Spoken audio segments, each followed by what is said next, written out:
Salamin-salamin, natupad ang hiling ng Bloom fans. Magkaka-day 3 na nga ang concert na Beanieverse.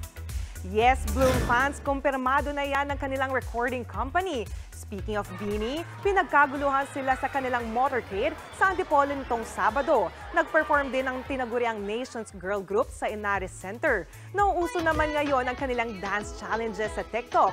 Kumasa dyan ang mga artistang sina Maymay Entrata at Kokoy De Santos.